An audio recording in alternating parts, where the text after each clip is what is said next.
정보교육감, 헌법학자, 페북글. 피청구인 대통령 윤석열에 대한 탄핵 심판이 졸속 재판으로 흐를까 봐 우려된다고요. 가짜뉴스가 제 아무리 판을 친다 하더라도 국민들의 미디어 리터러시가 강하면 큰 문제는 없습니다.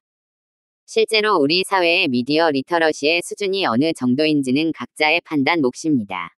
초연결 사회, 하이퍼 커넥티드 소사이어티, 인현 시대의 레거시 미디어들이 외국에서 일어나는 뉴스거리를 과점식으로 확보하여 이를 비틀거나 오역해서 전달하는 시대도 저물어 가고 있습니다.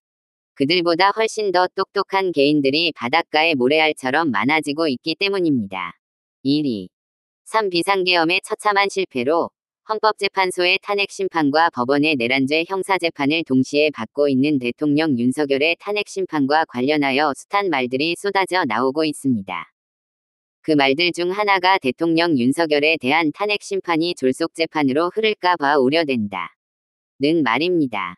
2017년 대통령 박근혜 탄핵 심판의 경우 탄핵소추 사유가 대통령의 탄핵에 이를 만한 것인지 8명이 재판관 사이에 위견차가 있었습니다. 저는 대통령 박근혜에 대한 헌법재판소의 대통령 박근혜 파면 결정을 독일의 화학자 저스터스 본 리빅의 최소량의 법칙, 게세츠 데스 미니멈스으로 설명한 적이 있습니다. 다수 의견에 이의가 있는 헌법재판관은 대통령 파면 결정에 반대하면서 자신의 반대 의견을 소수 의견으로 남겨놓으면 됩니다. 이정미 권한대행이 이끄는 헌법재판소는 탄핵소추 사유 중 모든 재판관들이 동의하는 선에서, 즉 최소량의 선에서 재판관 전원 일치의 의견을 도출해냈습니다. 탄핵 심판에서는 여러 개의 탄핵소추 사유 중 단 하나의 탄핵 사유만 인정돼도 탄핵이 결정되기 때문입니다.